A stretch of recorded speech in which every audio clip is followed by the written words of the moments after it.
The reality is one day you're here and one day you're not. So every single day, you just got to be grateful. The third leading cause of death in America is medical error. If I get married, I want to make sure it's a good, happy, healthy marriage. You think he just got this body and this vascularity by fucking chilling on the couch and jerking one out? 3 to 5 years ago, we all agreed that someone who's obese is not healthy. It's not something we should aspire. It doesn't mean we should be mean to them. Like ADHD, anxiety, depression, these aren't mental health disorders. Person's depressed, that person's depressed, that person. All the people who are depressed should be on this medical therapy. No, everyone is different. What is up? Welcome back to the Jeremy Awakens podcast. And today we have a true powerhouse in the building, baby. Someone who doesn't just succeed in one area of life, but dominates across the board. Business, law, health, fitness, mindset. This man is relentless in everything that he does. Dustin Robinson is a top attorney, entrepreneur, and investor leading the charge in the psychedelic and cannabis industry. He's the founder of Lumalex Law, a premier law firm specializing in psychedelics, cannabis, and emerging industries. And he's the visionary behind Eater Investments, a firm pioneering the future of mental health and plant medicine. Dustin is also one of my closest friends in the world, someone I love and respect so much. Dustin, welcome to the pod, brother. Thank you for having me. Probably one of the best introductions I've ever had. So thank you for that. Excited to be here. Yes, I'm definitely happy to be your hype man. You always are. Even when we're out and about, you're my hype man, and I'm hyping you as well. Let's fucking go. I think that's important, though. You got to support your people. Yeah, that's what it's all about. I mean, one of the things that I respect most about you, too, is just the fact that you really have so many meaningful friendships from all chapters of your life. Like I've told you this many times, like from childhood, from high school, from college, you know, from all these different areas. And like you just show up for your people in a powerful way. And I'm wondering, has that always been how you've been? Like, have you always just shown up for people in that type of way? Yeah, I mean, I'm a big believer. So many people, I think, are about competition. They're always comparing themselves to others. And I've always felt like if I could raise the bar from everyone around me, then it's going to raise my own bar and we're all going to succeed together. So, you know, I'm a big believer in picking up all of those around you, and you're going to pick yourself up indirectly and during that process. Yeah. We were together, I think, last week or so. It was, I think it was last week, and it was 1 year since your dad passed away. And as you were dropping me off at my apartment, I felt like you were getting a little emotional. Yeah. And I'm curious to know for you, this past year without having your dad in your life, maybe what has been one of the most powerful lessons that you've learned? And then also, what is something that you learned from your dad that you feel like helped shape you into the person that you are? Yeah, wow, it's a powerful way to start the pod. Yeah, probably the main thing my dad taught me was just knowledge is power. My dad always was really big in education. You know, he invested a lot in our education and always made sure that was top priority for us, even as young children. And I've always carried that with me. I mean, if you're able, knowledge is something no one can take away from you. And that doesn't necessarily even need to be education or anything. Just having life experiences and accumulating this knowledge is something no one can take from you. And so I'm so grateful that he was able to instill that in me at such a young age. And, you know, I ended up obviously, you know, getting my master's in accounting, my CPA, my law degree. But then along the way, even after that, I was always very, very focused on just gathering as much knowledge as I possibly can. And I think that's served me pretty well in my first 3 decades of life. And so, yeah, I think that's probably the best thing that he really instilled into me. As far as, you know, this past year, you know, anything kind of I've learned, you know, look, it's just life is short. You got to enjoy it. I know that's like everyone says that, but the reality is one day you're here and one day you're not. So every single day, you just got to be grateful that you're able to breathe, that you're healthy, that the people around you are healthy.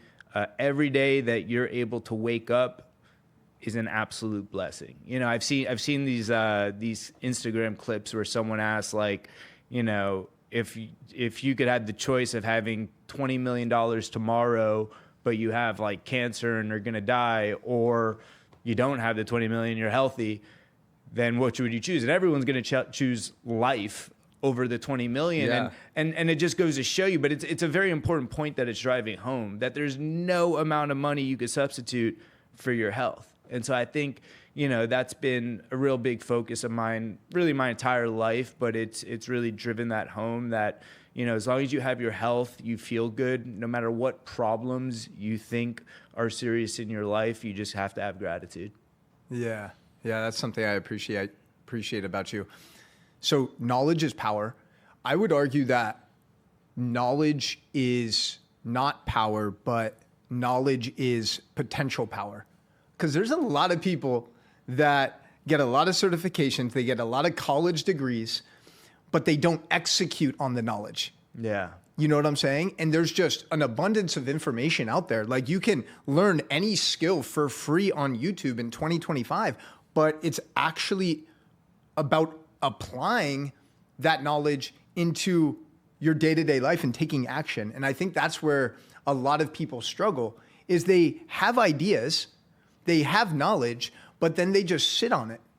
Yeah. Or they don't even use that knowledge for good, right? They're pushing bad policies or bad agendas with that knowledge. And, you know, the most interesting aspect of this is that, you know, now we're moving into this AI age and knowledge is becoming commoditized.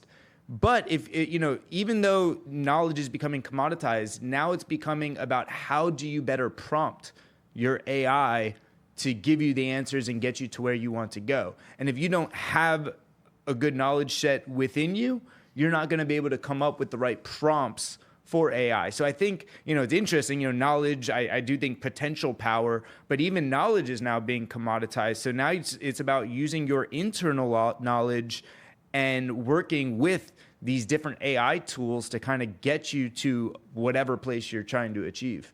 Yeah. I know you've been increasing the time and energy you invest in AI and stuff like that.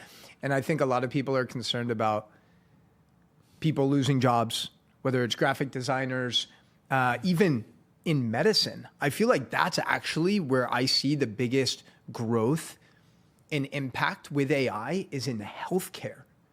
Because you can literally insert your blood panel into an AI software and it'll tell you exactly where your different hormone levels are. It'll tell you what areas you're deficient in. It'll recommend supplements for you to take. It's like most general practitioners can't even do that. They weren't even taught those skills in medical school. And even on the pharmacokinetic side of things, you're able to work with artificial intelligence to develop novel molecules to hit whatever endpoints you're trying to hit. So we've invested in a company, Solera, that is leveraging artificial intelligence. It's founded by 2 PhD chemists. So once again, they have a lot of knowledge on chemistry, but they're using their knowledge in conjunction with AI to develop novel molecules to address, they're focused on like neurodegenerative diseases. So, you know, I think the potential not only to help diagnose and, you know, help people figure out how to live a better and healthier life, but also just developing new drugs to treat certain conditions, I think that's going to be exponentially improved. Yeah. And it's also interesting because the third leading cause of death in America is medical error. Literally, doctors making mistakes in terms of prescribing drugs for the wrong thing or not diagnosing something early enough. And I also think AI is going to prevent a lot of that. Yeah. Because how often in our healthcare system have doctors just been trained to treat symptoms rather than address the root cause? So I think it's going to be really interesting to see how AI helps elevate healthcare and how it's going to challenge potentially big pharma I'm sure Big Pharma is also finding ways to leverage it, as they always do. Is there anything else that you see AI really setting a precedent and coming in and really disrupting industry? Yeah, well, I mean, I think before I answer that, I think it's also important with the good comes the bad. I mean, just as you could develop new drugs to solve important health conditions like cancer, neurodegenerative diseases, whatever it might be, you could also use AI to develop a COVID strain or some sort of horrible drug that could wipe out the entire population. So I think it's important that, like, when we develop laws and regulations around AI, which right now there's really no framework, controlling this. I think it's important that, yes, we acknowledge the benefits of it, but we also have to, like, talk about some of the risks and the threats of AI as well. But other industries, I mean, my law firm, we about 18 months ago, we started on a big initiative to not only embrace AI, but be a part of shaping AI for the legal profession. So we started looking at a lot of the different AI tools that were out there. And quite frankly, even today, they're not that impressive. Relative to, like, what ChatGPT could do. ChatGPT, we've looked at, even like LexisNexis, Westlaw, we've looked at all of them, and they all have their own AI tools, and we've trialed them. There's also a company called Spellbook. There's all these different legal AI tools. They actually have not been all that much better than just using ChatGPT. You could tell ChatGPT what your legal issue is, and it will give you advice. Or you could ask ChatGPT to draft you an operating agreement for your partnership, whatever it might be. It's not going to be that good. So we're still very, very early in the legal world on what AI is capable of doing. But there's absolutely no doubt that if you fast forward 3 years from now, that technology is going to be significantly improved. And I think it's going to very much disrupt the legal industry. So I want to be a part and embrace that and make sure I'm part of shaping that rather than just sitting back and watching it. When you decided to pursue the path of becoming a lawyer, was the main intention you wanted to pursue a career that you knew paid well? Or was there a genuine passion for law? Yeah. So, my upbringing, I would say I was very narrow-minded. I very much was like, go by the rules. I was a rule follower. Get your, when I got into college, my only question was, what degree will get me the most secure job? And it was accounting. So I studied accounting. It wasn't because I had a passion for accounting. Then they're like, all right, get your master's in accounting, get your CPA. And so I did that. And then, my brother, who's older, he was a lawyer. So, I talked to my mentors, what will set me up for success. I have my CPA. They said, well, go to law school if you have your CPA and your law degree. So I always kind of did what society told me to do. It really wasn't about, like, I was passionate about it in any ways. As I started really understanding the law and I got further along in law school, I started really enjoying it and really getting interested in a lot of the different topics like constitutional law or criminal law, whatever it might be. It was fascinating to me. I mean, I was a total law school dweeb, but I didn't get into it over any passion. And, so then out of law school, I kind of went to the big law firm, just like society told me to do, get the best, highest paying job at the biggest firm. But at some point I realized that, I started questioning the social constructs around me and some of the things I was being told, and really started pursuing more entrepreneurial things that resonated with me. But I'm still very grateful that I took that path, that I was able to go through that and do what society told me and gain that knowledge and those degrees and that experience of that, because every day I'm able to take that and implement it into the world I live in today, which is a world of intention and a world of passion. So it's interesting because, like, it's kind of like I have zero regret that I had that mindset earlier. I'm actually grateful, but I'm also very grateful that I was able to be awakened and enlightened, and now I have a much different perspective on life. And I think that's just part of, getting older and, having experiences and gaining new perspectives. Yeah. I feel like as we get older and we start becoming adults, one of the main priorities for us to really tap into our full potential is actually unlearning a lot of the shit that we were programmed to believe from society, from school, from our parents, and actually create our own narratives and our own rules to live life by, which is kind of what you're explaining right now, like this last 5 to 6 year period for you. And also going back to your dad and just parents in general, I feel like psychedelics helped open this up for me. Is like when I'm with my parents now, I literally just see them as children, not in a disrespectful way, but like I'm able to see their insecurities and their unhealed emotional wounds. And it's created so much more compassion and connection in our relationship, because I used to get so triggered by certain things my dad would say or do. And it's like, yo, man, he's just doing the best he can with the tools he has. Yeah, I had the exact same experience with my parents. You know, when you grow up, when you're a young kid, your parents aren't humans. They're your parents. They're supposed to do the right thing. They're supposed to prioritize themselves, their relationship, their children, and they're supposed to just like be almost non-human. And, you know, I grew up in, my parents were unhappily married for a very long time. They stuck it out, you know, quote unquote, for the children. And I was the youngest of three. My mom had, by the time she was 27, had 3 children.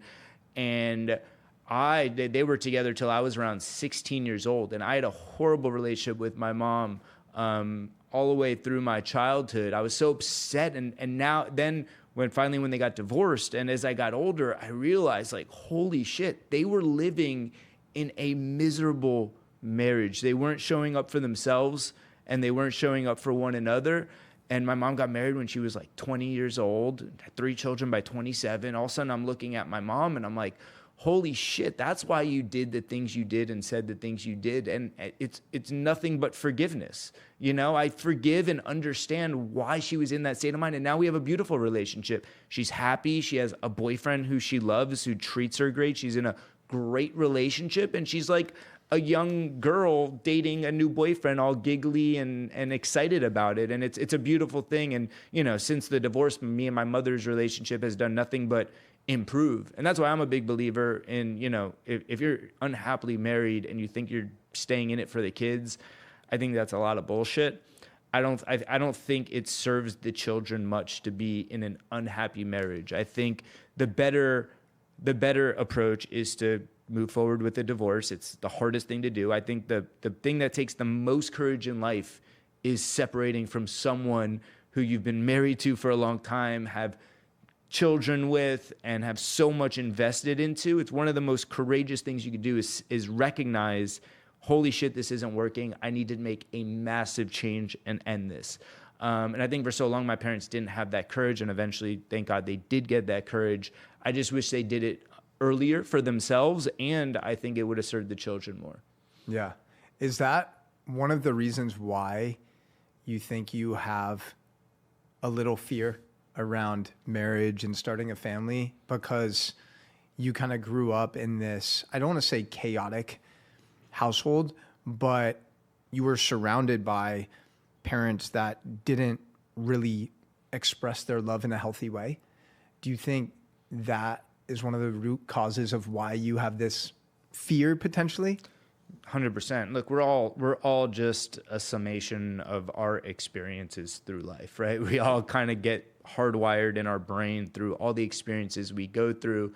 And watching my parents go through such a horrible marriage and recognizing how you're so trapped, you know, like I could almost, like, when I think about their marriage and think back to my childhood, I think back to, like, I feel so much empathy for the two of them on how trapped they must have felt and how miserable. And certainly that has created fear within me. If I get married, I want to make sure it's a good, happy, healthy marriage. The last thing I want of all the decisions I make in life, with work, with health, whatever it might be, one of the most important decisions you can make is who you end up marrying and partnering with for life.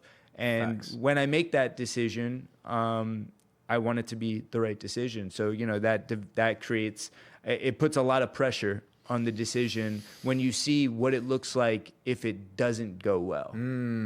Yeah.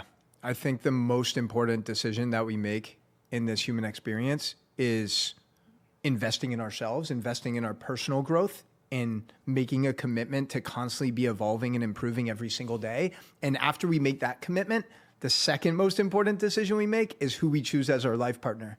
Like, who are we going to share this life with? Because you see the quality of life, especially with men, is so dependent on the quality of that partnership.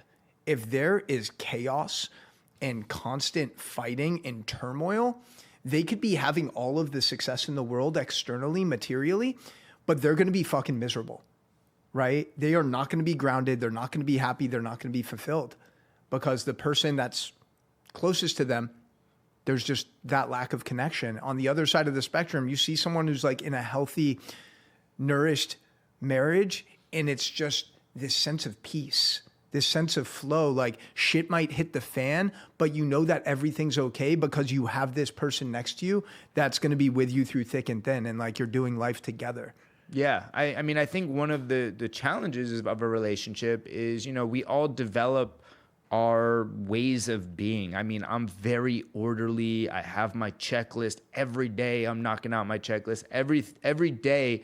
I'm just focused on like getting shit done, and I'm always thinking about the future. The negative side of that is I have trouble living in the present. I'm not one of those people who just like, oh, let's just like go with the flow type of thing. But then there's others, and you get into a relationship, and my girlfriend, the reality is she's more of a go with the flow type of person where she's living in the present moment. As a result, she's got unbelievable energy. People love to be around her. She exudes confidence. Everyone loves her.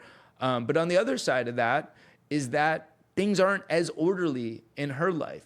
So the challenge in that type of relationship is how can we kind of find a way to bring our two worlds together, and rather than being frustrated and annoyed, because she gets annoyed, you know, when I'm going to the gym every morning, I'm on my schedule, I'm very, very, very structured, which could be annoying for someone who likes to live more freely, and vice versa. You know, I could get frustrated. So it's how do we communicate through that and work through that? And I do think communication is the absolute key to any relationship. And communication, a lot of people think it's about expressing yourself, but it's not just expressing yourself. It's listening, understanding, and also creating a space where you guys could create that connection. And not only is it listening, but it's also learning about speaking up at the right time.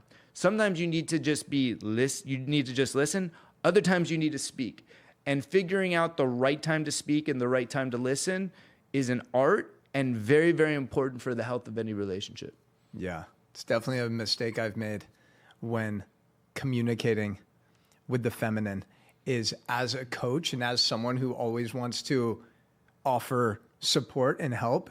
Sometimes you need to just shut the fuck up. Sometimes the worst thing you can do is actually offer a solution. As men, especially as type A driven men, we want to solve problems. That's how we're programmed.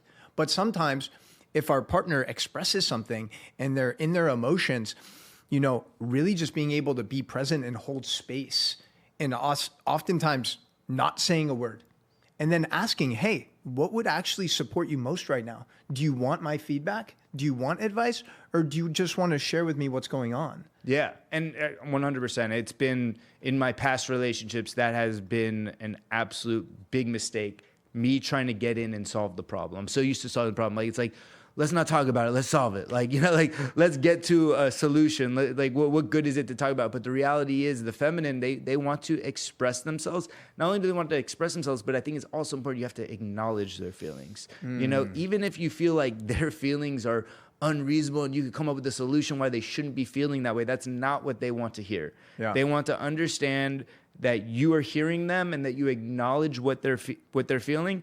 And absolutely, you need to find a way to ask permission to provide solutions if they want those solutions. A lot of the time, though, it's not about solutions. They just want to be heard. I think it's interesting because society, especially in the last 4 years, let's say, under Biden, this woke left Marxist agenda was really trying to blur the lines between genders.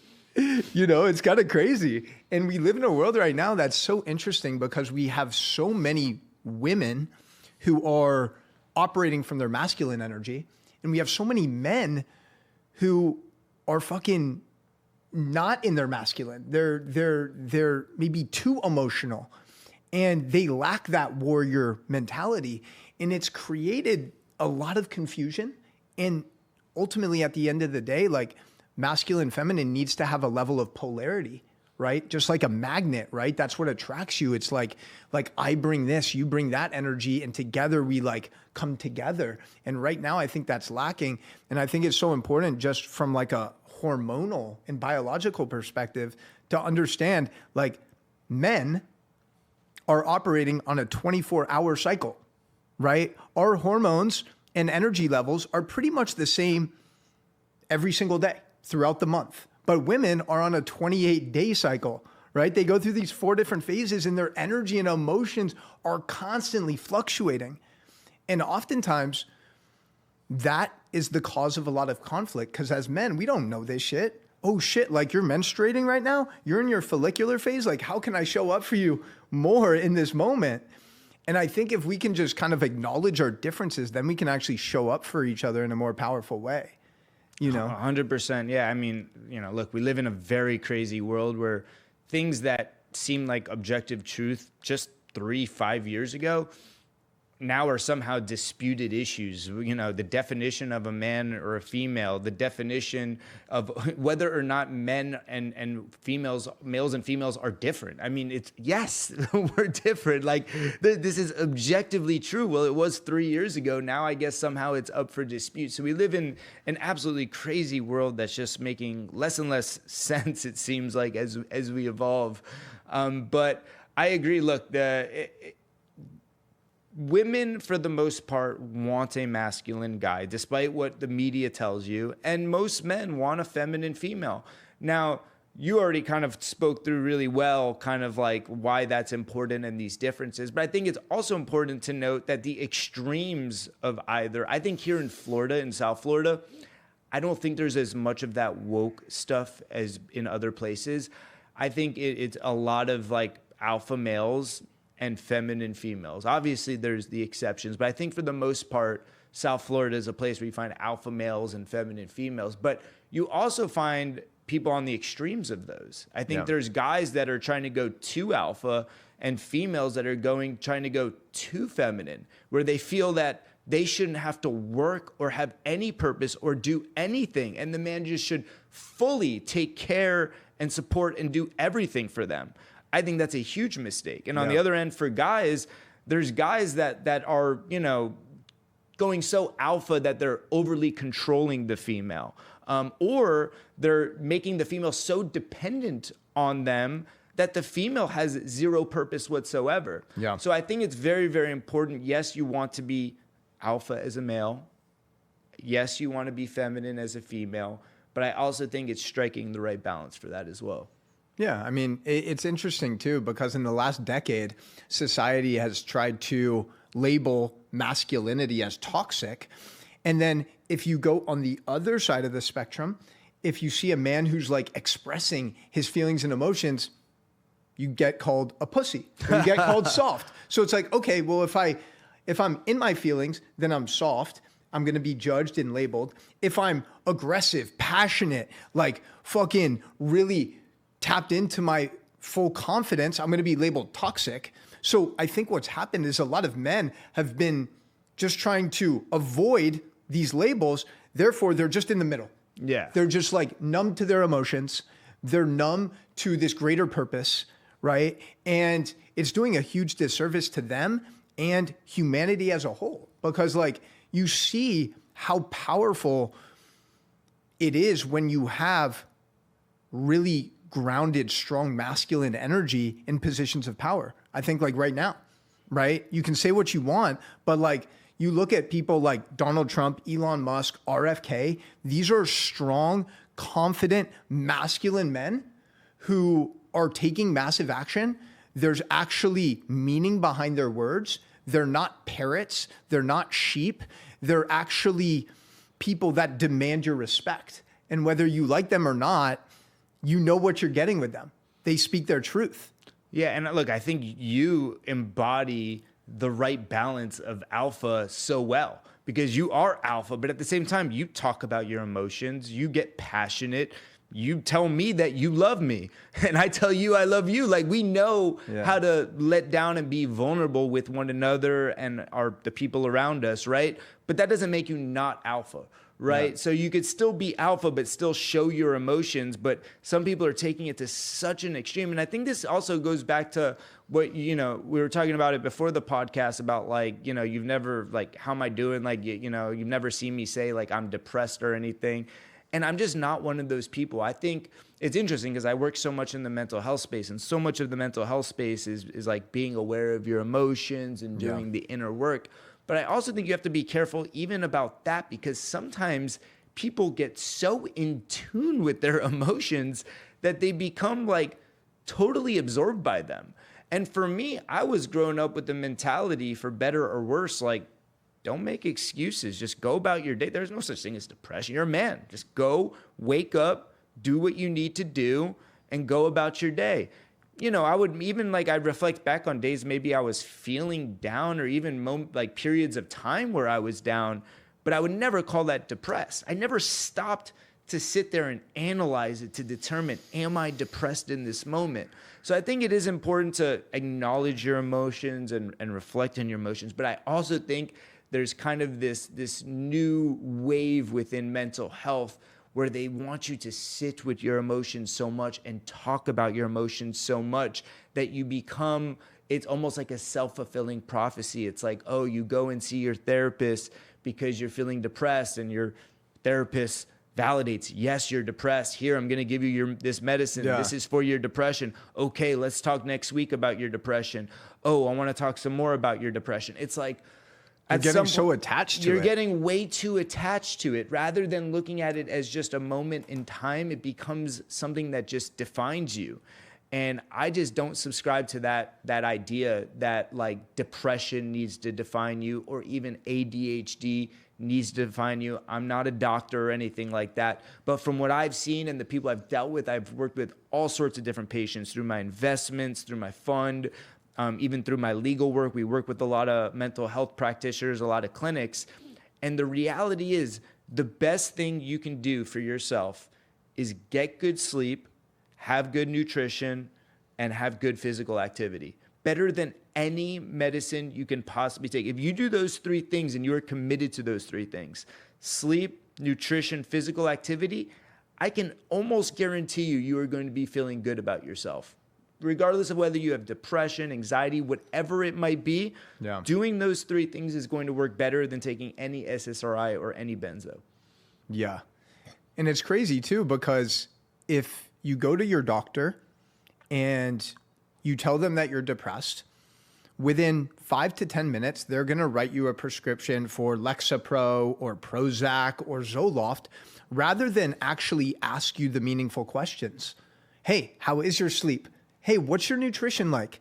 Hey, are you moving your body consistently? Are you getting out in nature and connecting with the sun? How are your relationships? Like, these are things that should be no-brainers. But because of the model that we've adopted in the West, we're constantly just putting Band-Aids over bullet wounds rather than actually treat the root cause. And it's like, really, if you're, here's the thing too, even back to the relationship about, you're someone who's very disciplined and organized and orderly. It's like, a lot of times there's this oxymoron, like, your strength, what makes you the version of yourself that you've become now, is that same discipline, is that same level of commitment, right? So someone might be super attracted to that. And that's probably one of the things that many people are attracted to, is like, yo, you think he just got this body and this vascularity by fucking chilling on the couch and jerking one out to fucking whatever? No, like, this takes massive commitment for 2+ decades, right? But what oftentimes happens, especially in a relationship, is we get so used to something and we stop appreciating it, and we only see, like, the shortcomings of it. And that's why going back to gratitude, it's so important. Like, think about the alternative. Would you want to be with a man who's just like all over the place, who doesn't take care of himself? Like, that's your responsibility. And I think sometimes we lose sight of that, especially in relationships. It's like, what actually drew me to this person? Yeah, no, absolutely. I mean, it's hard because, oftentimes your biggest strength is always your biggest weakness. Always. There's no doubt about it. I think that's kind of what you're getting at there, is like your biggest strength, your biggest weakness. Yes, I'm orderly and I'm very structured in my day. As a result, I get a lot of shit done. But as a result, I also sometimes am not kind of present in the moment and, kind of maybe sacrifice some relationships for getting shit done. So there's definitely a downside. And I mentioned, with my girlfriend, she's more free flowing, more present in the moment, has great energy. And it's oftentimes the things that attract you most to a person that further down the line in a relationship, you start to recognize those same qualities as negative aspects of the person. And I think one of the things I think like MDMA is great for with relationships is bringing you back and letting you look at your partner with fresh eyes again. You get so caught up, and like if for years you start building this resentment and it builds and it builds and it builds, and you forget what originally drew you to that person. And one thing that I've found through, various couples I know that have taken MDMA together is that they were able to let go of all of that resentment and once again look at their partner with those fresh eyes and that love, and see those qualities again that they once saw in them when they first met. So, I think various different psychedelic compounds and other,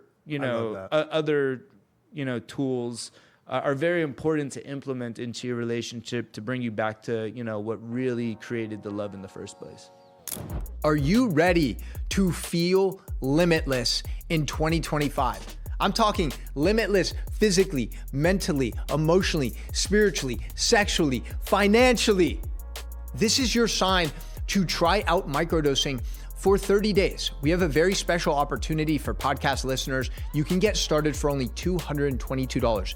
This includes the medicine being shipped to you, the highest quality, fair trade, organic, sustainably sourced microdoses in the world at your doorstep. And you also get access to live group coaching calls with me, our private community.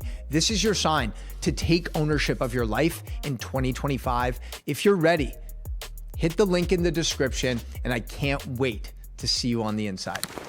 I think every single married couple should do mushrooms together. I mean, the divorce rates in America are almost 60%.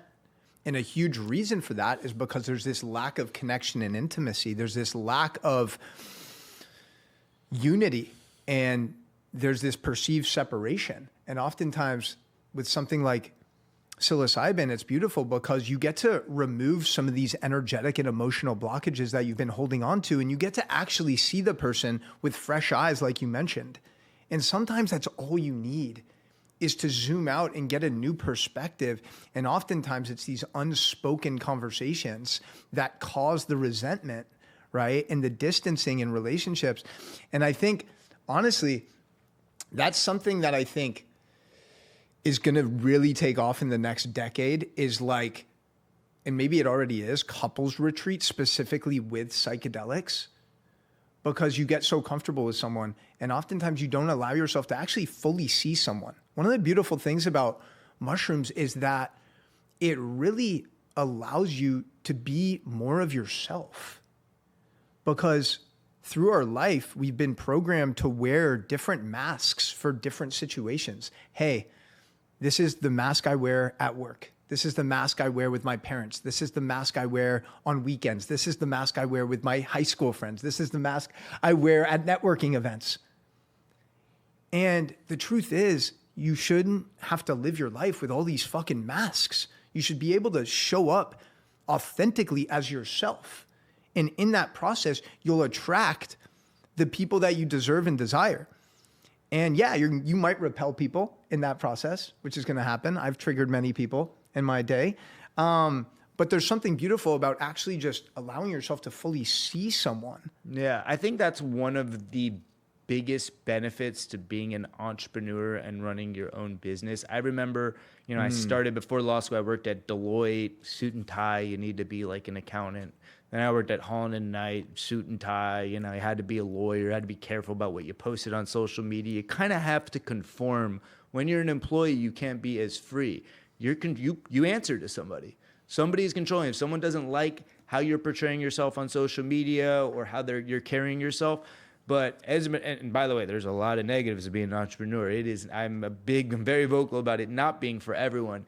But one of the biggest things I think about being an entrepreneur is it allows you to be authentic. It gives you that freedom to be yourself and work with whoever you want to work with. At this point, I'm at a point in my career where, even through my law firm, if I don't get a good vibe with the client, if they don't want to work with me, I don't want to work with them. Like if we're not going to get along, I'm not desperate to have a client by any means. I want to be authentic on who I am, and I want to work with people that I like. So whether I'm investing in a portfolio company or I'm representing a company through my law firm or I'm launching my own venture and building a team around me, I've got to like the people around me, and I've got to be able to be authentic around them as well and not have to worry about saying the wrong thing. Yeah. I'm curious to know, since we're on this topic, I've been called a fat shamer on multiple occasions because I've said that for me personally, I am more likely to do business or partner with someone who is taking care of their health, taking care of their body, right? If I see someone and they're 80 pounds overweight and they neglect their health, for me, that's a red flag, because it's like, if you can't even take care of your own vessel, if you can't even take care of your own health, how can I trust you to show up for me? How can I trust you to show up in this project that's going to impact other people, right? And I'm curious to know for you, like, do you have a similar perspective? Are you more inspired to do business with people who are also like taking care of their health, right? Like a fit person, I'm sure that inspires a lot of the people that you have worked with, right? They see you and they're like, Dustin fucking has his shit together. Not only is he fucking smart, but the dude is jacked. He clearly takes care of his body. And there's something to say about that, because like every relationship in our life is a reflection of the relationship with ourselves. So if I see you 80 pounds overweight and you're just not putting effort into taking care of yourself, how is that going to reflect onto me? As opposed to like, I know you prioritize your health so much so you can show up in the most powerful way for the people in your life. Does that make sense? Absolutely. And, this goes back to like, we live in this crazy world where things that were like objectively true 3 years ago are somehow not true. Like to say an overweight person is unhealthy, people will say you're fat shaming them. We need to celebrate people who are obese and put them on the cover of Sports Illustrated. It's like, wait a second, just 3 to 5 years ago, we all agreed that someone who's obese, it's not healthy. It's not something we should aspire. It doesn't mean we should like be mean to them or like disrespect them or anything. We should try to help them. It's the same thing with,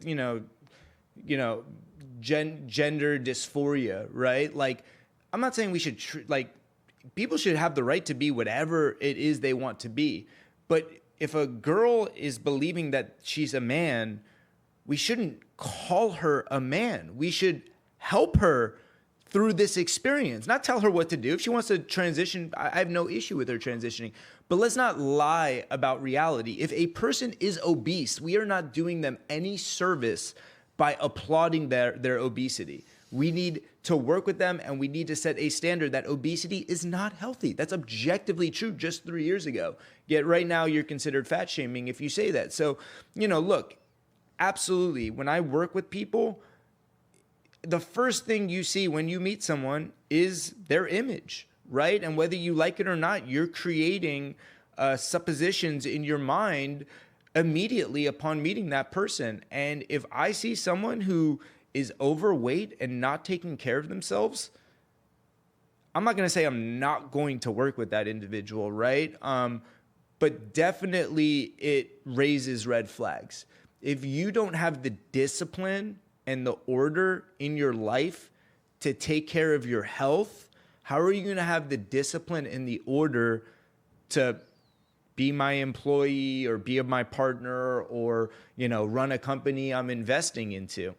It doesn't make any sense. Yeah. If you can't even prioritize your own health, how can I have confidence that you're going to have discipline and perform for me? Yeah. It's a really good perspective. And it's interesting because I don't think you can really measure this in terms of like double-blind placebo trials with psychedelics, for example. But another really powerful benefit of psychedelics is that they elevate your self-awareness. So if you are someone who is overweight and has poor habits regarding your health, psychedelics reveal the truth.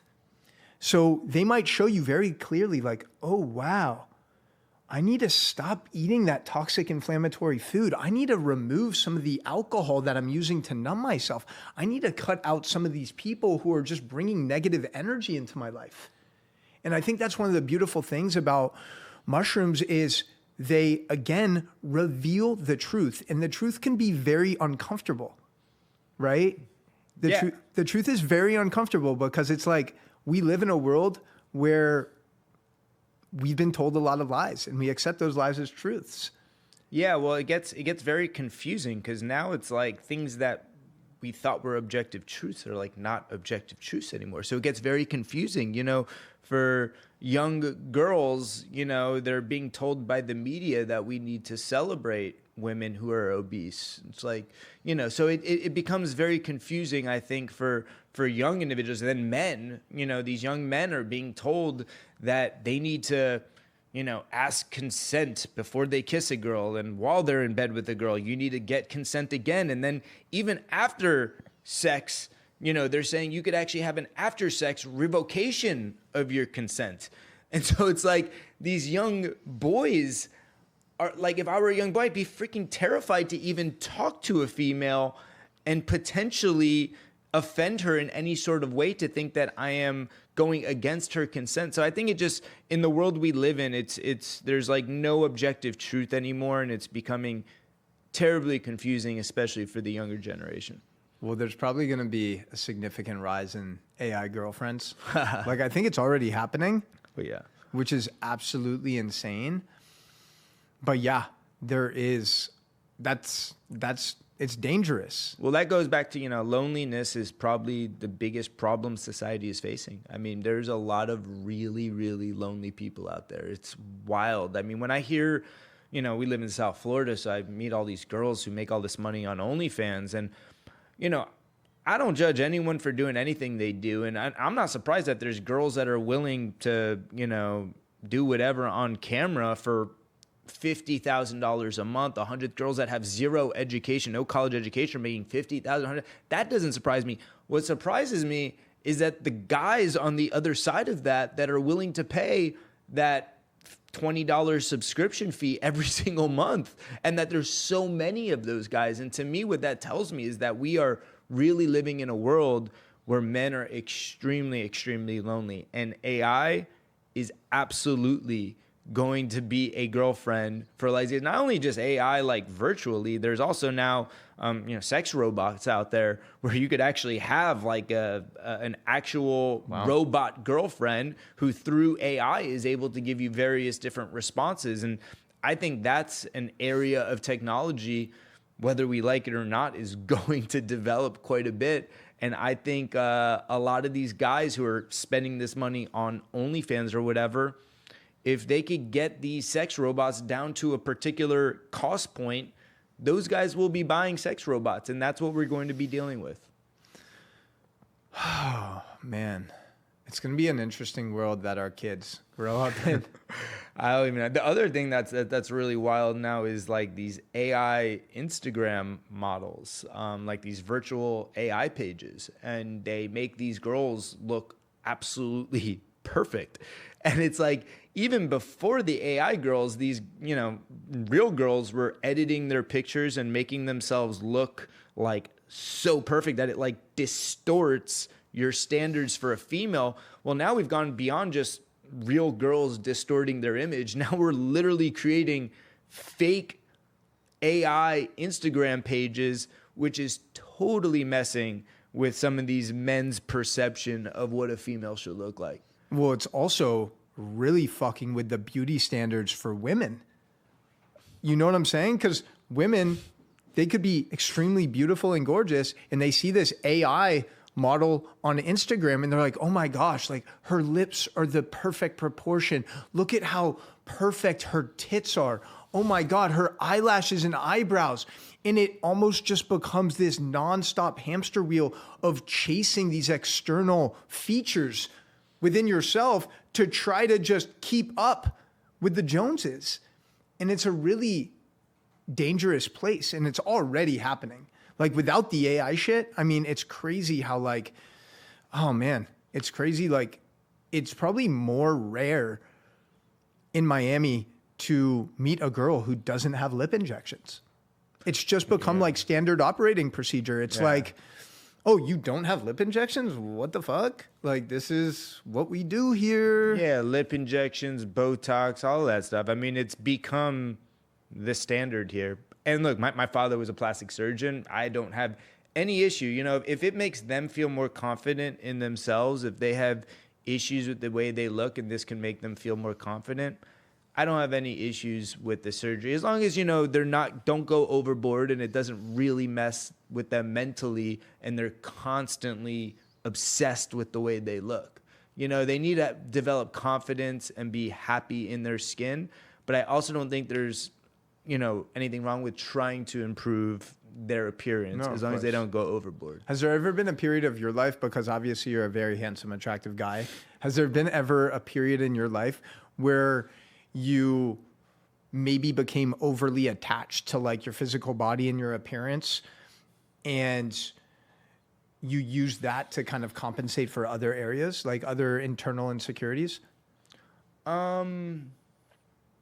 Every day.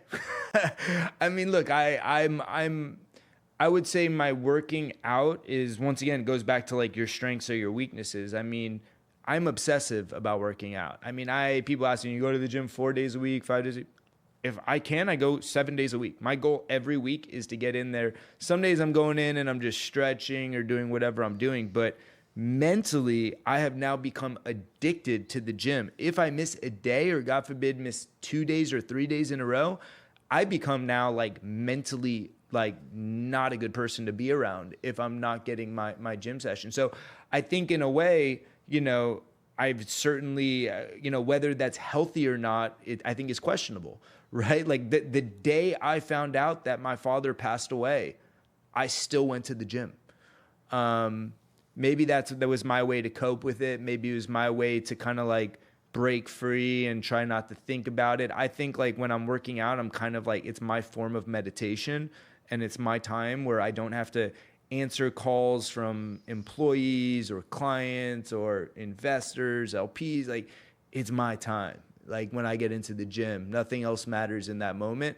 So to me, it's like my meditative state. But I think one could also probably argue that maybe I've allowed it to tear me away from other things, even like going out at night. Like I mentioned, my girlfriend likes to be out and about and more free. So we'll be out. And one thing I've done consciously, you know, as I've gotten older, is I used to be the guy that always went home early. Everyone's staying out, I'm going to go home early. I'm not going to have that extra drink. And I think as a result, I missed out on a lot of experiences. And so now as I'm getting older, it's funny because usually when people get older, they start to like leave the place early. Now that I'm actually older, I'm actually trying to let go more. You know, I'm the guy who it's like midnight at when you're out, and I'm thinking, okay, I want to get to the gym at 7 a.m. So I got to be going home. And so I'm trying my best to consciously stay out longer and realize like it's not that important if you miss a day in the gym. Yeah, or you just go later.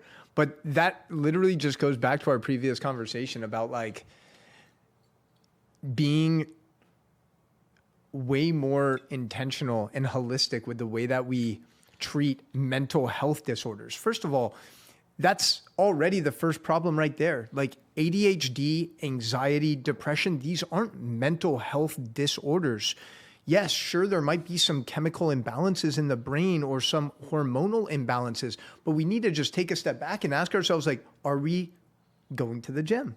Are we eating real whole foods? Are we maintaining healthy connections with our loved ones? Are we getting sunlight?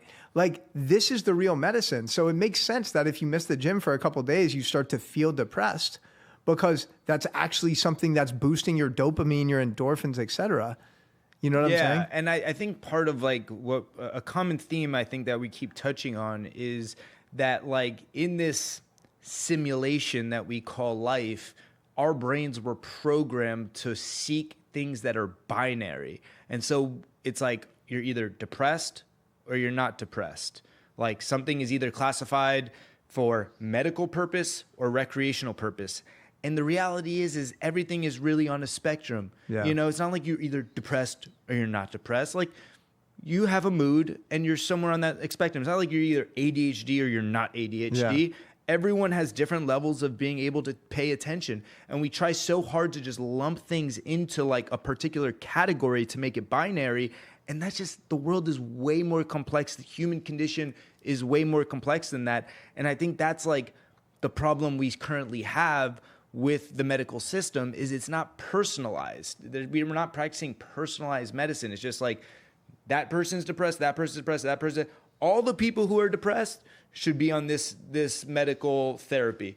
No, everyone is different. Each one of those people that have been labeled as depressed, they're all different. And each of them deserve to have their own personalized therapy protocol on how they should be able to deal with that. And I think that's somewhere where AI will be able to come in and really help with personalized medicine. We just don't have the resources right now for each person to have a personalized mental health plan.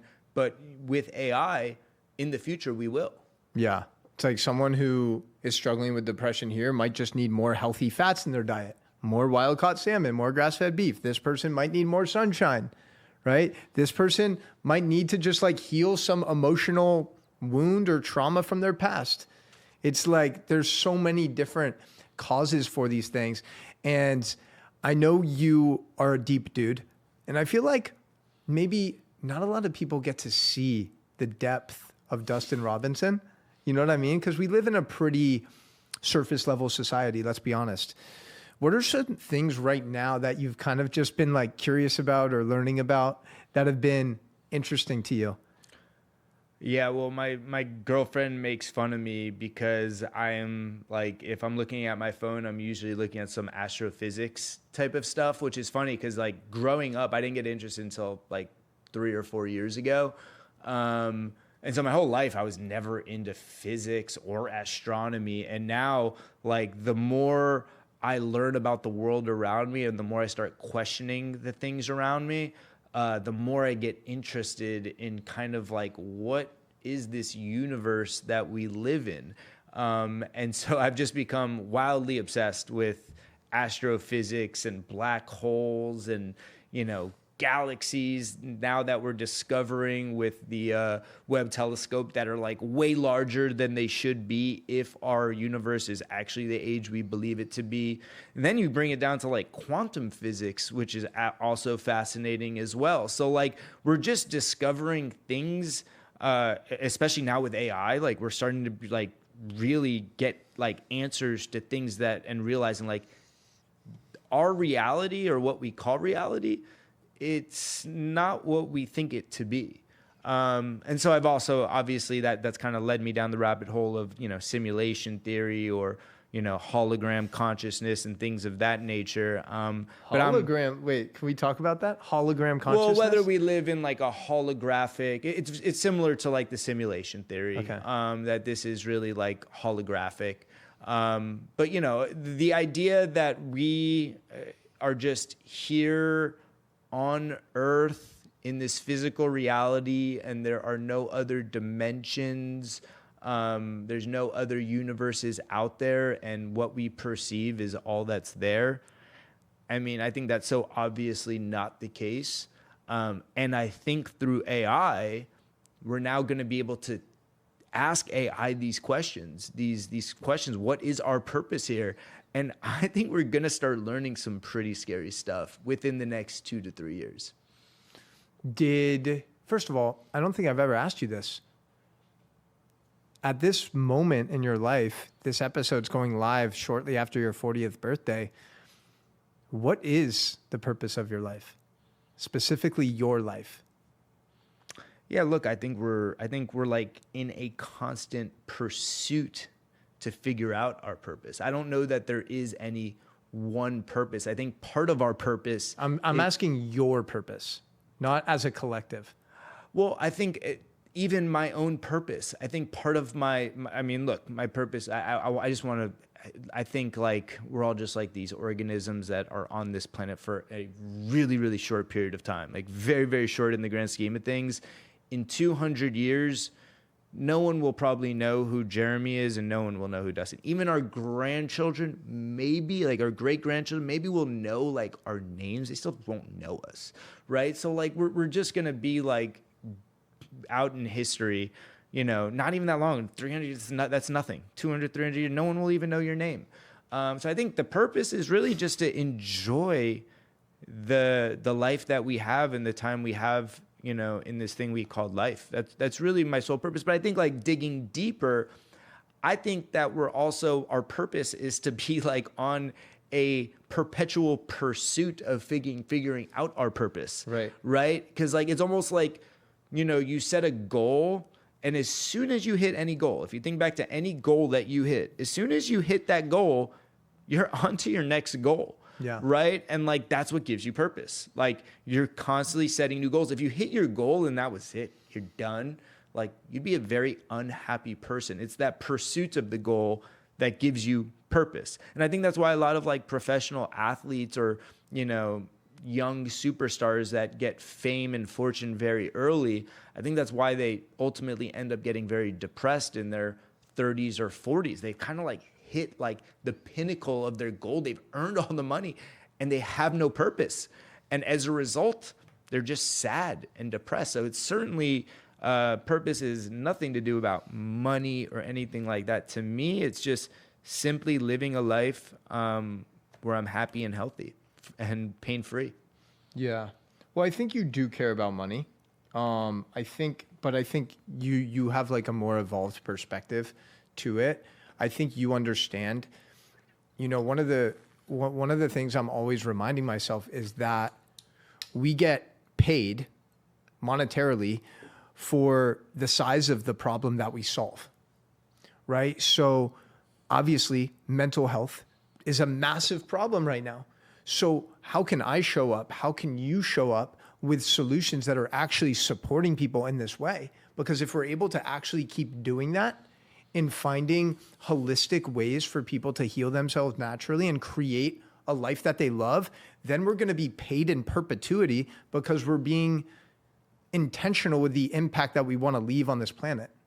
So I think the way that I'm training myself to think about money, it's just a reflection of the impact I'm creating in the world. If I just show up with good intentions to help as many people as possible, good shit is going to keep coming my way.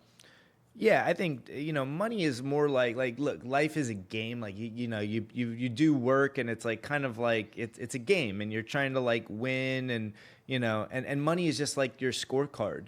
I remember like when I got like my first bonus check at my law firm, I went and I bought like my first Rolex and like I never grew up even caring about watches or cars. I really don't. I still not like a huge watch. You got a Rolex on now? I got a Rolex on now, but even still, people comment on my Rolex and like I'm not that. For me, what it represents, it was like, wow, I am able to go out and buy this. It was just like it was part of my scorecard, and it wasn't to impress anyone either. It was genuinely just because like, holy shit, I've worked so hard for so long, and I now have the independence that I could go out and purchase my first Rolex.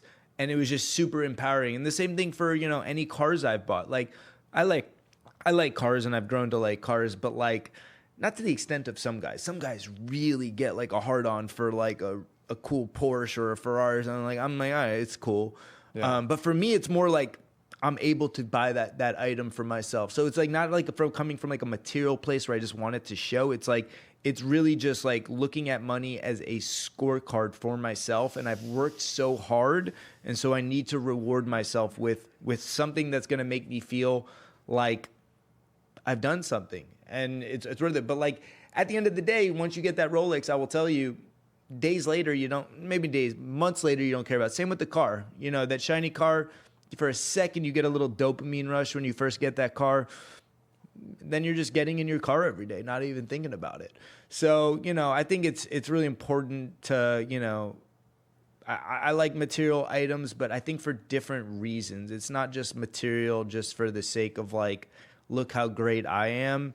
It's really more just like a manifestation of the hard work I've put in. Yeah, it's cool. It's cool. It's also like the journey that was required in the person that you had to become to get to this certain level. You know what I'm saying? And like, you're just constantly evolving. That's the cool thing, man. The cool thing is like this idea of parallel destinies. And basically the idea of parallel destinies is that every reality that we desire already exists in the quantum, right? And there's also a lot of worse realities for us that we exist. And it's basically just determined and dependent on what decisions we make. Like if we continue leveling up and remove the desire for instant gratification and quick hits of dopamine, we're going to continue improving our life and our reality every single day. Well, I think, and here's what I think that's like such a Jewish perspective. And I think like that's how the Jewish people have overcome. And I think that's part of the reason why we, you know, are in leadership positions in some of the largest industries, is because we take accountability and we recognize as a people that it's our decisions that are going to make our destiny. No one else. We're not a victim. Nope. We're not a victim. Nope. When October 7th happened, we weren't saying we're victims, we want handouts. What we were saying is we are going to come together and we are going to be victorious. We're going to pull ourselves up and we are going to become stronger as the country of Israel, as the Jewish people. We are going to get stronger through this. And I think that's one of the big distinguishing factors of our culture as Jewish people, that we've really kind of separated ourselves from some of the other cultures. And that's, look, this is, you know, some people are going to watch and say this is like racist or whatever it might be. It's reality. Like there's a lot to be learned about the Jewish culture for other people. Hard work, determination, not taking a victim mentality, taking accountability. Like these are all things that have put the Jewish people in leadership positions in some of the top industries.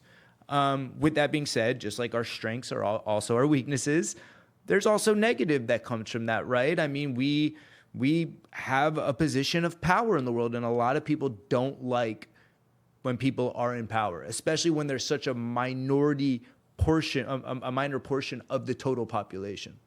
Yeah. The Jewish people are the only people that have overcome 3,000 plus years of persecution and still dominate in business, medicine, culture. Every single empire has tried to take us out. The Romans, the Nazis, the Soviets, the Egyptians, Hamas, the Houthis, Hezbollah. And guess what, baby? We still here. And why? Why are we still here? Because we don't have a victim mentality. We take accountability. We recognize that we have decisions to make, and it's our decisions that are going to dictate the future. We come together and we get shit done. Facts. It's so telling too. You know, when you look at the Middle East, right? When you look at the Middle East and you look at the countries in the Middle East that have actually taken their focus away from the destruction of Israel and have actually turned their focus to creating a better life for the people, right? Whether it's Saudi Arabia, whether it's Dubai, whether it's UAE, like these are relatively really safe places to be right now. A lot of tourism, a lot of momentum, their economies are thriving, the people are safe. And then you look at places like Syria, Lebanon, Jordan, Iran, right? the whole sole purpose of these countries and their leadership is to destroy Israel and wipe out the Jewish people. And if they would just channel that same passion and energy they have to something productive, they could actually live a beautiful life.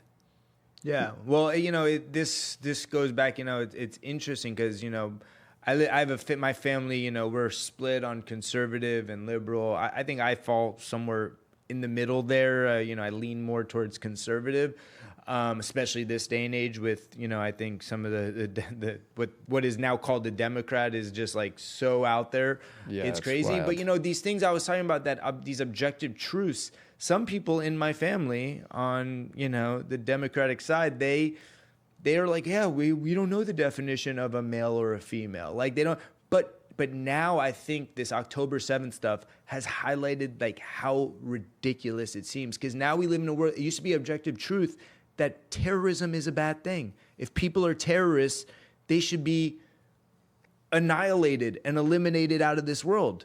Hamas is a terrorist organization. They went into Israel and took innocent people even in the worst of wars. Yes, when there's bombing going on, innocent people are going to die. That's just a fact in any war. But even the most horrible wars, they were taking innocent people and doing what they did to the people in Israel on October 7th. So, I think it's kind of like, I think pushed a lot of this, the people who are like leaning towards the left. I think now, like through what happened on October 7th is bringing them over to the right because they're like, wait, these are objective facts 3 years ago that terrorism is bad. Now we're like arguing over this. Yeah. It's absurd. Yeah. Well, I think the root cause of so much of the war and the pain in the Middle East stems from just radical Islam, right? Like, here's the thing. There's 2 billion Muslim people in the world. Let's say 99% of Muslims are peaceful people who want to coexist with the Jewish people. 1% of 2 billion is 20 million. That's still more than the amount of Jews in the world. And that's what people don't understand. Like, the Jewish people are 0.2% of the world's population. That means if you were to just randomly have a group of 1,000 people, on average, 2 of those people would be Jewish. But if you think about the amount of attention and the amount of hate towards the Jews, it makes you wonder, wait a second, like, why? Would we be hating these people if they weren't super successful and impactful, right? And it's just a reminder on a macro scale that you're always going to have haters when you're doing something well, right? And there's no better reflection of that than the Jewish people and how much hate they have, how much hate they receive globally. And if you look at individuals who are also creating massive impact, whether it's Donald Trump, whether it's Elon Musk, and you could turn to these people and be like, wow, these people are fucking incredible. Like, how are they doing what they're doing, the impact they're creating, especially with someone like Elon Musk? Yet Elon Musk is also one of the most hated people in the world. It's crazy. Yeah, I mean, it's like people are looking at everything through the lens of like a power dynamic where it's like either the oppressed or the oppressor. In every relationship, there's someone who's being oppressed and there's someone who's doing the oppressing. Right. In every single relationship. That's just not the way the world works. Yeah. It's like if you're super rich and you're worth billions of dollars, you have to be a bad person and you're oppressing the people who are less wealthy. If you're, in Palestine and you're, have to deal with, Hamas and that Israel is bombing you, there has to be an oppressed and oppressor. Well, the Palestinian people are losing, so Israel must be the oppressor. And so we have to take the side of the oppressed. So it's like they're always trying to see, and that's just not the way the world works. Everything does not need to be looked at through a lens of a power struggle. Yeah. Well, yeah, and it all goes back to playing the victim as well, because it's actually mind-blowing, just to finish up on this whole point of the Middle East. It's crazy because the amount of people who are misinformed about politics and just the whole situation happening in Israel. It's mind-blowing that people would even suggest that Israel is committing a genocide. Like, do you know what a genocide is? A genocide was the Holocaust, when literally Hitler wiped out 6 million Jews and almost accomplished his goal of wiping them all out, right? If Israel really wanted to commit a genocide, and they don't, and I don't want them to do this, but they could have easily dropped a bomb on Gaza and wiped out all 2 million people if they wanted to. That's what people need to understand. They did their best to be intentional with how they navigated. Did they make some mistakes? Potentially. Do I love everything that Benjamin Netanyahu has said or done? No. Every leader is imperfect and has flaws, right? But when you go to Israel, this is what the most interesting thing is, bro. You know, when I was in Israel this past summer, there's still mourning October 7th, all the people's lives who were lost. But not once did I have a conversation with an Israeli where they're like, fuck Hamas, fuck the Palestinians, fuck Muslims. Not one time. It was all focused on how can we bring more light to our people? How can we help the people and the families who are suffering losses from this tragedy, right? It was about building things up. It wasn't about tearing anyone else down. And then on the other side of the spectrum, again, see a lot of people just completely numb to the murder that happened on October 7th. And they're like, oh, fuck it. The Jews deserved it. Israel deserved it. And it's just a very stark difference. Yeah. You know, there's one that's operating from a place of like love, and there's one that's operating from a place of hate and really a neglect for human life. Well, here's the reality. If Hamas were to put down their guns tomorrow, say, we're not going to pick up another gun, no more violence, we would have peace. If Israel were to put down their guns and say, we're not using our guns, all the Jews would be annihilated. Hamas would come in and kill every single Jew and take over the Israeli state. So there's no question that the Israelis, their intention, they want peace. Hamas's main goal is the destruction of the Jewish people. How can you have a ceasefire in that situation? Yeah, you can't. And by the way, it's not just the Jews, by the way. Have you seen what's been going on in Syria? Like, dude, Syria's killing tens of thousands of Christians. And again, it goes back to the radical Islamic mindset where it's like, if you're not one of us, we're going to take you out. You see what's happening in parts of Europe.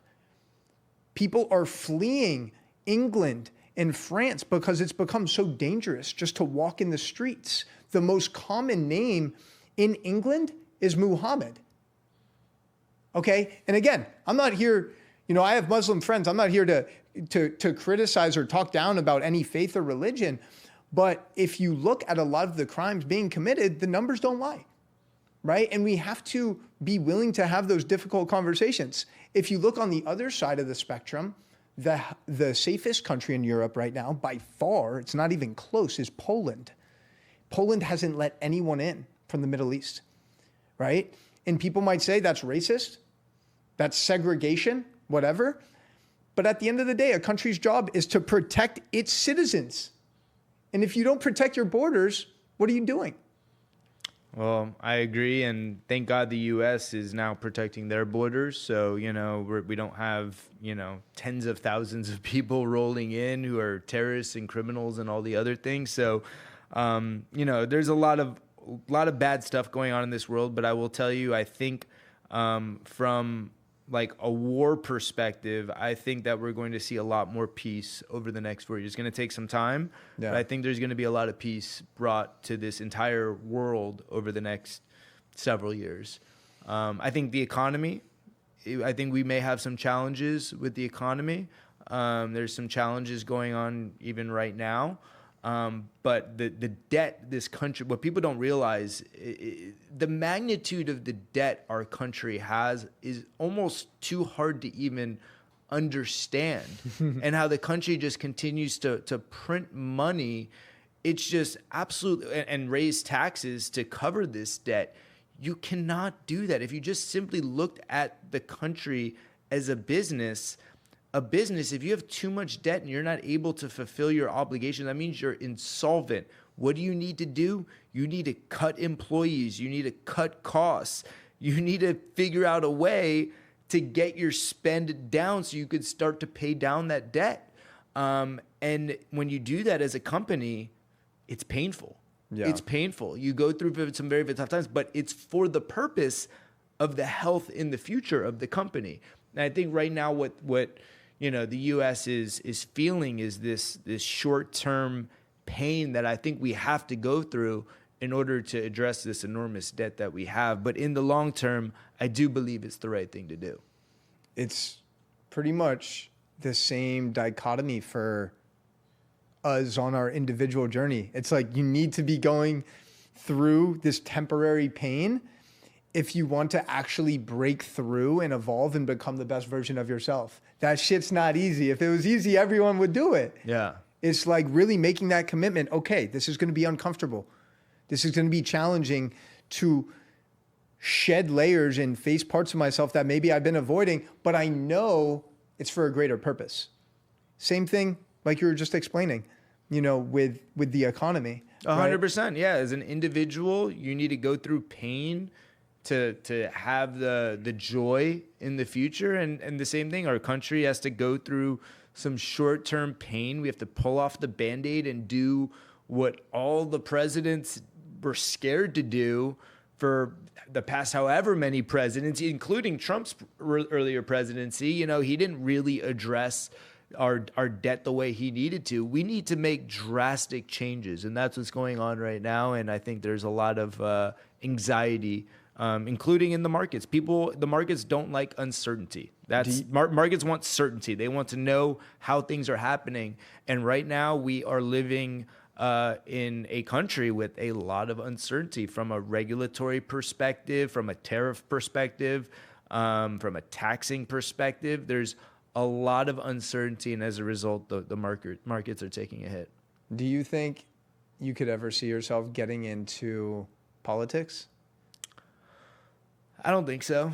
I don't think I would get into politics. In terms of like bringing your legal expertise. Yeah, look, I've definitely thought about it. I think it would be really interesting, but then I see how every single politician is such a target and just gets absolutely bashed. And I question why anyone in this day and age with Twitter and Instagram and deep fakes and all this other stuff, why you would even want to be a politician or even famous. I mean, it's like you are just creating an absolute big target on yourself if you're a politician right now. So look, at the end of the day, never say never, but I just think there's too much baggage that comes with running for any political position.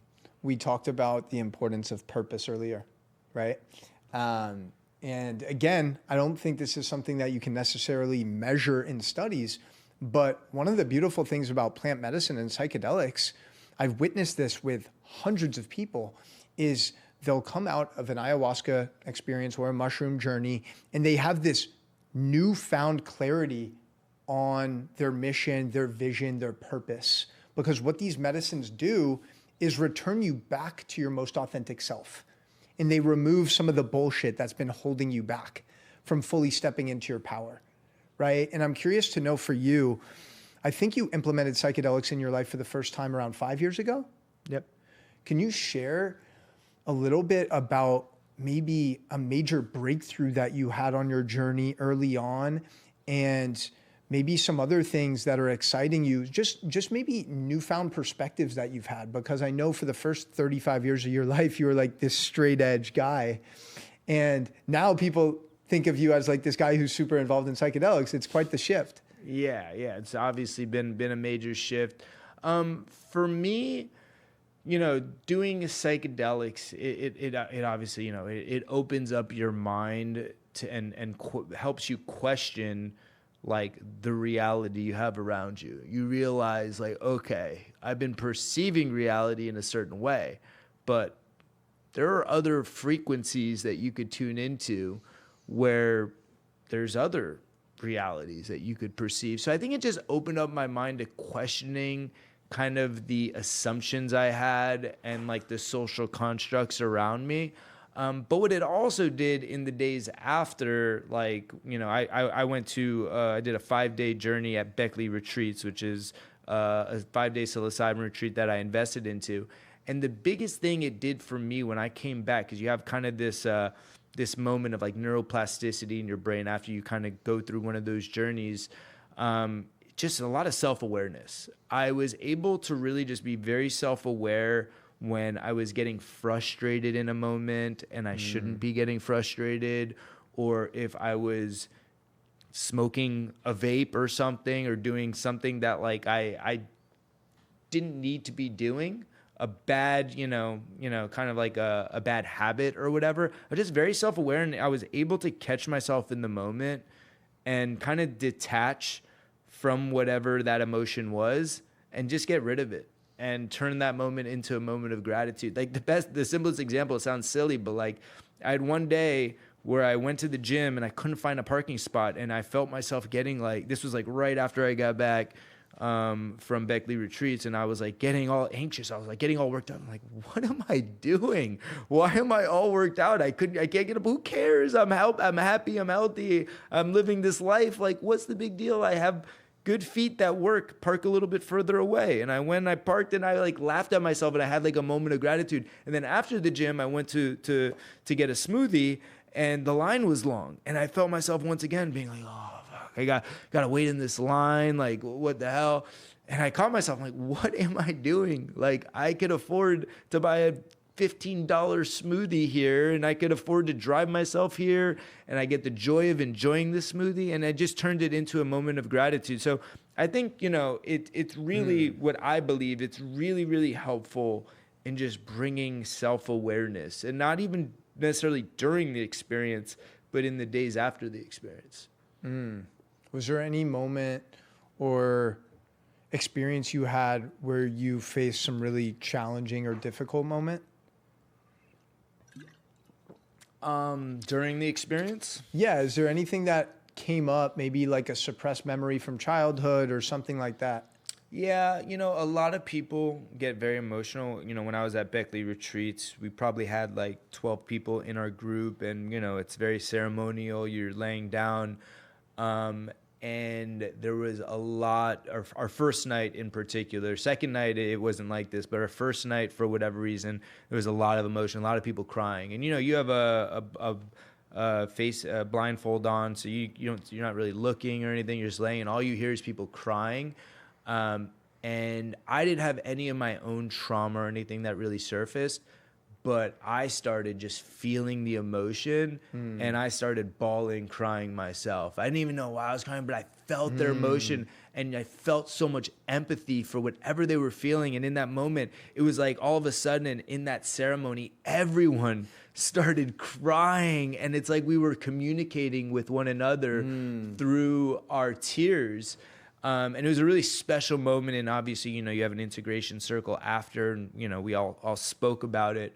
But no, I haven't had like my own kind of like, small things came up, nothing like serious, but I was able to like feel the sorrow and the pain from some of the others, and it really felt so good to cry. I don't cry often, and to just like cry and feel empathy was just so soothing and healing for me. And to be able to talk with the group afterwards. And it was interesting because then our ceremony after that, it was super joyful. No one cried. We had a ceremony 2 days after, and it was like we all got out of the ceremony, and it was like totally different. We were all just like hyped up. Like, that was awesome. Like, we had such a beautiful experience. But it was like the first night, we just had to like pull off the Band-Aid and go. It goes back to like the country. You sometimes have to just go through that pain to get to the joy. And that's kind of what we experienced in that 5-day retreat. Is the first day, it was just like dealing with all the stuff. And then the second day, we got rid of it. It was done with. And we were able to just enjoy the medicine. That's, again, that's such a beautiful experience, because a lot of people are numbing themselves with things like alcohol and antidepressants. And if you're numbing your sadness, if you're numbing your pain, you're also numbing your ability to experience pleasure, joy, and gratitude. You have to be willing to feel this wide spectrum of emotions. That's what makes being a human being so unique, is that we get to actually feel our feelings fully, right? And yeah, it's difficult at times, but when you actually allow yourself to cry and embrace the sadness you might have been holding on to, that's going to open up so much possibility to tap into more joy, gratitude, and pleasure. And I think that's just very indicative of what you explained. Yeah. Like, and so many people are just fucking numb, bro. The truth is, like, and one of the reasons why, like, I just love, like, I've always really been drawn to kids and working with kids, but like, you know, whenever I see a child, you know, 3, 4, 5 years old, you realize, wow, I'm doing psychedelics so I can actually return back to your state, that pure, joyful state where you're so present. You don't give a shit about the opinions of other people. You just want to play. You just want to express yourself. And you have those moments of awe and wonderment that you have in a child. That's why a child looks at like a new object and wants to eat it, wants to smell it, because they've never seen this object before. And like, yeah, through, you know, psychedelic experiences, it brings you back to like that moment of awe and wonderment and like how amazing this world is. It's like every day we've been, you know, I'm 39, about to turn 40. It's like, you know, every day I see trees, so I don't even appreciate the trees. But all of a sudden, like, you take some psychedelics and you drop in and you look at the tree and you're like, holy fuck, I've been walking by this tree every single day. Right. And haven't realized how goddamn beautiful it is. And it's important to understand too, because I know people will hear that and they're like, oh, wow, so you need to take a psychedelic to just appreciate the beauty of life. And I think sometimes we just need a little reminder, you know? And once you gain that awareness and you have that fresh perspective, it's like, oh shit, I'm not going to allow myself to return back to that ungrateful state where I was just numb to the beauty around me. Yeah. And sometimes you just need one experience to wake you up. Yeah. And look, what I would answer to anyone who would say that is, for some people, that might be the case. For me, once again, my strength is my structure, my order. I wake up and I am a robot. I go to the gym. I become a robot. And as a result, I don't stop and smell the roses. And so for me, I needed that, to stop and smell the roses. I was so programmed and like so robotic in my day to day and so ingrained with my beliefs that for me, yes, unfortunately for me, I had to do that in order to really appreciate the world around me. Do you think that psychedelics are a cheat code for the entrepreneurs listening and watching this? Yeah, I'm not like, you know, I think psychedelics, I don't believe that they are for everyone. I think if, you know, I don't know. I mean, I do think that when done properly, they have tremendous potential to help you think very, very differently. Like I used to have a manufacturing company, and we used to do leadership offsites.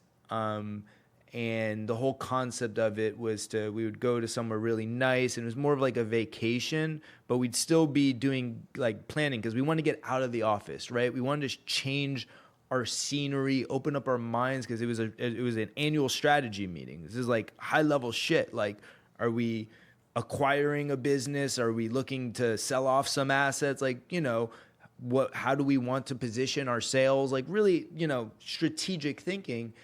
And that strategic thinking is strongest when you're outside your everyday experience. So we would go to, you know, like the Keys or somewhere beautiful and, you know, kind of change our surroundings. But wow, if we would have done psychedelics, that would have really opened up a lot of creativity and a lot of ideas. And I think would have been extremely helpful from a strategic perspective. So yeah, I think when done properly, I think that they have tremendous potential for entrepreneurs, but they have to be done properly with the right intent. Yeah. What are you most excited about in your life right now? Is there anything that is piquing your interest, you know, We've talked about some projects that you're potentially going to pursue, but what feels like it's lighting you up the most right now? First off, I've my law firm, we have grown a lot just in the past like 6 to 12 months. So like very exciting. I have a much clearer vision on what we're doing with the law firm, and I just brought on another partner to my firm who is just tremendous, and he's doing a great job. So super excited about what's going on at my law firm, but also in Q2, towards the end of Q2, we'll be launching our next fund. We'll be targeting 100 million for a fund that is going to be focused on brain health. Our first fund, we did a lot of stuff on the psychedelic side, mental health side. But the more time I spent investing out of that fund one, and we're still investing out of fund one, the more I realized that the brain is so much more powerful than just mental and behavioral health. There's neurodegenerative diseases, there's pain. The brain really kind of controls all conditions. So I realized that we were kind of limiting ourselves by saying we're focused on mental and behavioral health. And there's just so many tremendous, amazing technologies and companies we're talking to, like brain-computer interface is an unbelievable technology that is really starting to explode. Neurotech, stuff like neuromodulation, what it does for the brain, absolutely tremendous. The stuff that's going on at Neuralink with, chips in the brain. There's several companies that are pursuing some other less invasive ways of achieving the same results. So the technology around the brain is becoming explosive. And, we talked a little bit about AI, but how you could incorporate AI into these different technologies, I think is going to help us address a lot of issues with brain health. And so, yeah, that's what we're planning to launch in Q2. And I'm excited to just talk to all the different companies. I mean, we're already talking to a lot of them, but to be able to talk with those founders and really be inspired by those founders and see what the potential is for the future, I'm very excited for what that might look like. I've never asked you this, actually, because you played football growing up through high school. I mean, you were recruited too until you got injured, right? Do you think you have any lingering brain injuries from your time playing football? Have you ever thought about that? Yeah. I actually had multiple concussions playing. It's funny, as my dad's a doctor, and he was always like, if I got injured, he's like, put him back in the game. And like, so I had one game I remember I actually got a concussion in like the second quarter, and they put me back in the fourth quarter. I ended up scoring like 2 touchdowns or whatever. I had a good game, but I remember going home that night and I was not even on this planet. So crazy. So I have no doubt that there's probably been some brain impact, but I'm grateful. Luckily, like I think, talk about blessings in disguise. I injured my ankle, and that's what kept me away from football. I broke my tibia and fibula, had to have a very serious surgery. Obviously, I was very depressed at the time about it, but I think in the end, I'm actually very grateful that I didn't take a lot of hits at a much higher level. Because these guys who are playing in the NFL, who are taking these hits, or even at high college levels, I mean, if I did all that, I have no doubt I'd be having some brain issues. Yo, it's crazy. It's crazy. Actually, Manning, who's about to come in, he played college ball at Auburn. I want to do a couple rapid fire. First of all, is there anything that we didn't touch on? Because we could obviously go forever, bro. But is there anything on your heart that maybe we didn't get the chance to touch on that you feel called to share? No, just that I love you. You're a great friend. You're awesome. Thanks, I think you have so much potential.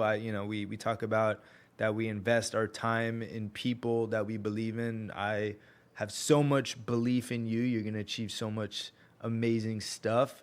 And whoever's listening in on this podcast, you're doing the right thing, because your love and your passion, and knowing you outside of the Instagram, where, so many times we go out and people recognize you, and the reality is like who you are on Instagram, like you keep that consistent, dude. You are that same passionate dude in real life. Like you embody that image, that authenticity you put out on Instagram. And I think that's why you've been so successful, on social media and whatnot, and with your podcast, because you're authentic. Like when someone meets you, they're like, okay, I get it. I understand why this guy is blowing up. Oh, thanks, bro. It's nice. It's nice to receive. I want to do a quick little rapid fire. All right. Real quick. Okay. As little thinking as possible, Dustin. One book that has changed your life. Outliers. If you could have dinner with one person, dead or alive, who would it be? Elon Musk. If you could eat one meal for the rest of your life, what would it be? Chocolate. Chocolate chip cookie. Really? I love chocolate chip It's cookies. not really a meal, dude. I know. Okay, But I don't get excited about pizza or anything like that. I'm like, I'm a chocolate's like my kryptonite. Biggest pet peeve? People who make excuses. If you could relive one moment from your previous 39 years, what would it be? Probably my sister's wedding. It was a special night? Yeah. Cool. I've never really thought about that, but like if I were to pick a moment, actually, take it back. When my brother had his first daughter, Callista, it was like so freaking emotional. It was such a miracle and it was so beautiful. But that was, hey, shit, it gets me emotional talking about it. Yeah, it was a special, it's just such a, that was the first baby we had, my brother. It was just beautiful. You like being an uncle? Love it. Uncle Dusty. Bro. Man, so grateful for your friendship. You're a fucking special guy. You inspire me every day to be a better version of myself. So thank you so much for just showing up the way you do. Honestly, there's so few people in the world that I feel like I can call if I'm celebrating something in my life, or call if I'm going through some challenging shit, and you just hold space for it all. And you've actually helped me a lot in the last couple months, just reminding me to stay grounded through the highs and through the lows. Don't get too excited with the highs. Don't get too down with the lows, right? Really learn how to ride that wave, because life is going to continue just handing you challenges and handing you wins to celebrate. Yeah. And it's like, that really helped the last couple months. Yeah, you can't get too high in the highs, I say that all the time, too low in the lows, because it's just, life has a way of kind of balancing itself out. You just got to find happiness in all those moments, whether, you're going through a tough time or, a great time. It's like nothing is ever that great, nothing is ever that bad. It's just, you got to stay even keeled. Yeah. And I guess my biggest ask from you, and one of the reasons I wanted to get you back on here, is I really want you to start going all in on your content and your personal brand, because you have so much fucking wisdom to share, like in not just in one area. There's very few people, bro, that can literally bounce back from like astrophysics to AI, to psychedelics, to law, to the economy, to fitness, to sports. Like, bro, you're so versatile and well-versed in these plethora of areas. Like, it's really necessary that you start sharing more. I appreciate it. Well, I appreciate you having me on, and yeah, maybe I'll start sharing more. It's a lot of work. I know it ain't easy what you do. I see you out there. A lot of people don't realize how much work it takes for you to do what you do. Yeah, no, it takes a lot of work, but like, having Santiago, having this dope studio obviously makes it easier. So you just got to continue surrounding yourself with good people, like you've done with your different businesses and ventures. Yeah. Similar mindset, you just got to build a team. So anyways, that is it for the pod. Thank you for tuning in.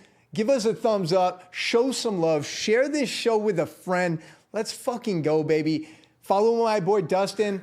We'll link to all of his stuff on the show notes. And if you need a lawyer, like this dude does it all, like literally anything. Yo, hit up Lumalex Law, because what they're doing is very unique, and they just have a very customized approach to every client they work with. So let's fucking get it, y'all. Much love. Peace. It's a fucking wrap. You did it. You made it to the end of the show. Thank you so much for your time, your energy, your support in listening to this podcast, and really My mission here is to deliver the best conversations, the best people, so you can continue elevating and becoming the best version of yourself. And all that I ask in return is that you actually take action on the things that we talk about in these conversations, whether it's certain habits to implement or certain thought patterns or belief systems that you want to reprogram and remove from your life. I just want to remind you that your life is your gift and you are the creator. You are the main character of your movie. So please, please take action on these things we discuss. And tag me on social media. Tag me on Instagram in your stories at Jeremy Awakens. Let me know what stood out the most to you. Let me know what were some powerful moments for you from this conversation. And finally, if you haven't already done so, it would mean the world if you left a review for the podcast. Word of mouth is our oxygen. This is what allows us to reach more people and impact more lives. Thank you so much, and I can't wait to see you next time.